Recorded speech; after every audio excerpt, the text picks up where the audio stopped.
यहाँ पे दोस्तों आप लोगों को लग रहा है कि वॉशिंग मशीन बिल्कुल ओके चल रही है। ऑफ किया है, इसको ऑन किया है तो आपके सामने ये रुक रुक के वॉशिंग मशीन चल रही है।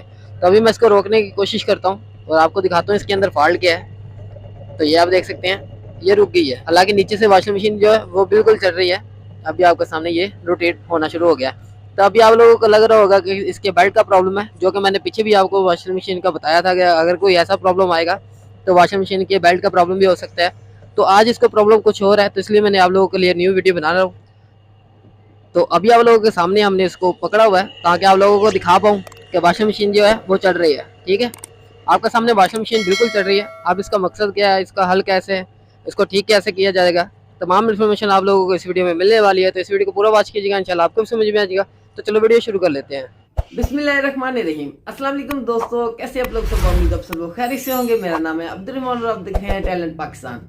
तो यहाँ पे दोस्तों आप लोग देख पा रहे हैं, एक तो ये बहुत ज़्यादा लूज़ है यहाँ पे, और दूसरा जो इसके अंदर फॉल्ट नज़र आ रहा है, इसका बेल्ट का प्रॉब्लम नज़र आ रहा है। तो आपको बेल्ट उतार के दिखा देता हूँ।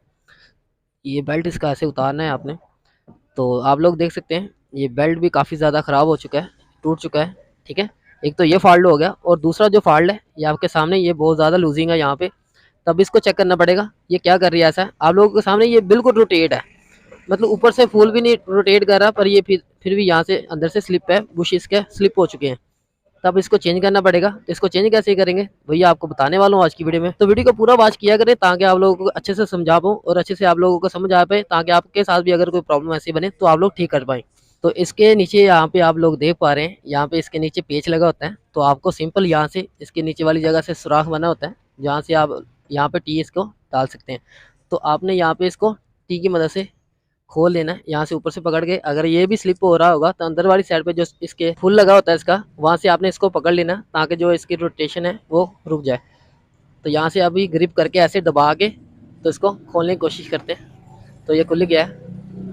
तो अभी इसको निकाल के आपको दिखाता हूँ। तो ये पेच इसका खुल गया है।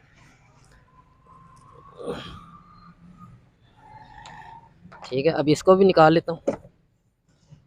तो यहाँ पे दोस्तों आप लोग देख पा रहे हैं ये बिल्कुल गोल हो चुका है। अभी ज़ाहिर सी बात है, गोल होगा, कोई ग्रिप ही नहीं रहेगी तो ये रोटेट आपस में करता रहेगा। ठीक है, तो यहाँ पे टक होते हैं इसके, वो मैं न्यू ला के आपको इसका दिखा देता हूँ वो कैसा होता है और ये कैसा है, इसके कंपैरिजन आपको दिखाता हूँ। हाँ तो दोस्तों ये वाला न्यू मैंने ले लिया है। यहाँ पे आप लोग देख सकते हैं, यहाँ पे इसके अंदर बेंड है, यहाँ पे ये अंदर बेंड है इसके।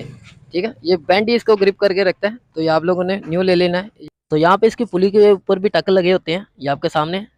ये मैं आपको अभी कंपेरिजन गोल करके दिखाता हूँ। ये देखें, यहाँ पे दोनों साइड पे टक लगे हुए हैं। ठीक है, ये दोनों साइड पे टक बने हुए हैं, इधर से भी और इधर से भी। अभी यहाँ पे रोटेट करता हूँ इसको, ये आप देख सकते हैं यहाँ पे टक बना हुआ है। ठीक है, तो ये टक ही इसके अंदर, यहाँ पे अंदर इसके फिटिंग होना है इसके अंदर।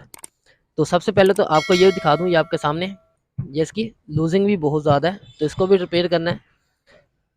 एक वाशल चढ़ गई है, दूसरी वाशल भी चढ़ा देता हूँ। तो ये दोनों वाशलें मैंने यहाँ पे रख ली हैं। अभी आपको बता दूं कि ये इसका लॉक भी निकला हुआ है। ठीक है, यहाँ पे इसके टक बना हुआ है, ये इसका लॉक है, यहाँ पे लगेगा इसके। तो ये मैंने आरजी बनाया हुआ है। अगर तो आप लोगों का ये मार्केट से अवेलेबल लॉक नहीं होगा तो ये आप खुद भी बना सकते हैं। मैंने पत्ती की मदद से ये काट के इसको बनाया हुआ है। तो ये मैं इसके लॉक के अंदर इसको डाल देता हूँ। तो इसके मैंने इसके लॉक के अंदर यहाँ पे प्रॉपर से डाल दिया। अभी आप देख सकते हैं इसकी लूजिंग जो है वो बिल्कुल एक्यूरेट हो चुकी है, लूज इसकी बिल्कुल ख़त्म हो गई है।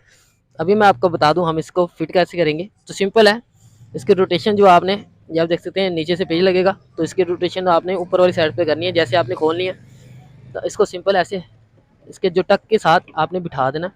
तो ये टक के साथ बिल्कुल अच्छे से यहाँ पे बैठ गया। तभी सिंपल जो इसका पेच है वो आप लोगों ने लगा लेना। तो सिंपल अभी इसका जो पेच है वो आपको ऐसे फिट कर लेना। इसकी चूड़ी के ऊपर चूड़ी आपने हाथ से पहले लगा लेनी है, उसके बाद आपने टी राड यूज़ करना है ताकि कुछ चूड़ी स्लिप ना हो जाए।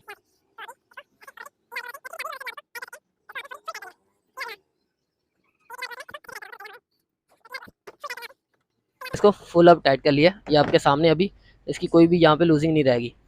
ठीक है, तो अभी न्यू इसका बेल्ट भी ले लेते हैं। तो बेल्ट का बता दूं आपको, ये आपके सामने A34 लिखा हुआ है, या ऐसे ही आपने बेल्ट के ऊपर नंबर आपको कहीं पे भी मिल जाएगा। इसका बेल्ट के ऊपर ही नंबर लिखा होता है, तो आपने A34 लेके आना है। अगर आपने कोई पुली इसकी वापस ऐसे लेके आनी है तो आपने इसके साथ की पुली साथ लेके जानी है, और आपको न्यू मार्केट से उसके साथ की ही मिल जाएगी। तो यहाँ पे बेल्ट जो मैंने न्यू ले ली है, अब इसकी फिटिंग कर लेते हैं। तो आपने पहले सबसे यहाँ पे छोटी साइड से आपने इसको फिट करना है, और तो आपने यहाँ से इसको रोटेट करते जाना है, यहाँ पे कहीं पे भी रख के यहाँ पे रोटेट करते जाना है, फुल यहाँ से रोटेट कर लेना है। तो ये आपके सामने ये बहुत अच्छे से यहाँ फिटिंग हो गया, और ये अच्छे से फिट हो गया, और यहाँ पे कोई लूजिंग नहीं रहनी चाहिए। अगर लूज़ होगा तो यहाँ से ये इसकी फिटिंग है, आप इसको खोल के पेज को और इसकी मोटर थोड़ी सी पीछे भी कर सकते हैं ताकि बेल्ट ये टाइट हो जाए। तो अभी ये बिल्कुल ओके है, टाइट है। अभी हम इसको चला के देख लेते हैं। तो यहाँ पे दोस्तों इसका अब स्विच लगा लेते हैं ताकि हम इसको ऑन कर पाएँ। तो स्विच लगा लिया है, तो यहाँ पे दोस्तों करंट भी आ चुका है। तो अभी इसको ऑन करते हैं। तो इसको ऑन किया है, आपके सामने दोबारा जो फूल है रोटेट करना स्टार्ट हो चुका है। अभी मैं आपको चेक करना बताता हूँ। आपने ऐसे चेक करना है कि मतलब ये रोटेट इस तरह कर रही हो तो आपने ऐसे हाथ रखना है चेक करने के लिए, ठीक है। अगर इस तरह कर रही होगी तो ऐसे हाथ रखना है, अगर इस तरह कर रही होगी वापस ही तो आपने ऐसे हाथ रखना है, ठीक है। अभी ये यहाँ पे इस साइड पे रोटेट कर रही है, अगर हम ऐसे हाथ रखेंगे तो हमारे हाथ पे चोट लग जाएगी। अगर हम इसी रोटेट में करेंगे, ऐसे हाथ सीधे रखेंगे तो हमें चोट नहीं लगेगी, हम मशीन की टेस्टिंग कर पाएंगे। तो मशीन रुक तो नहीं रही, मतलब हमें जोर लगाना चाहता हूँ कि पानी और कपड़ों का जो वजन है वही मैं यहाँ पे इसको दबाव बनाने वाला हूँ ताकि मशीन का पता चल जाए ये रुकती तो नहीं है। तो ये आपके सामने मैंने काफ़ी इसको दबाया हुआ है, पर फिर भी ये रुक नहीं पा रही और बहुत अच्छे से यहाँ पे वर्क कर रही है। तो ये टेस्टिंग हमारी ओके हो चुकी है। बाकी जो दोस्तों मैं आपको बता दूं, जो मेरी नेक्स्ट वीडियो आने वाली है मैं ये बताने वाला हूँ इन दोनों मशीनों के मतलब कनेक्शन कैसे करते हैं, इसके बारे में बनाने वाला हूँ। और खाली अगर आप लोग ड्रायर के कनेक्शन करते हैं तो उसके कनेक्शन कैसे करते हैं वो भी आपको नेक्स्ट वीडियो मिल जाएगी। अगर तो आपने वो भी वीडियो देखनी तो आप इस चैनल को सब्सक्राइब कर लें और बेल आइकॉन भी ऑन कर लीजिएगा ताकि आप लोगों को नोटिफिकेशन मिल जाए कि इसके कनेक्शन की जो वीडियो आ चुकी है। तो बस दोस्तों आज की वीडियो में बस इतना ही था। अगर आप लोगों को वीडियो अच्छी लगी तो प्लीज इसे लाइक कर दीजिएगा, शेयर कर दीजिएगा और एक प्यारा से कमेंट भी कर दीजिएगा। चैनल को सब्सक्राइब करके बेल आइकॉन भी ऑन कर दीजिएगा ताकि आप लोगों को हमारी हर आने वाली न्यू वीडियो की नोटिफिकेशन मिलती रहे। तो अपना बहुत सारा ख्याल रखिएगा, दुआओं में याद रखिएगा। अल्लाह हाफिज़।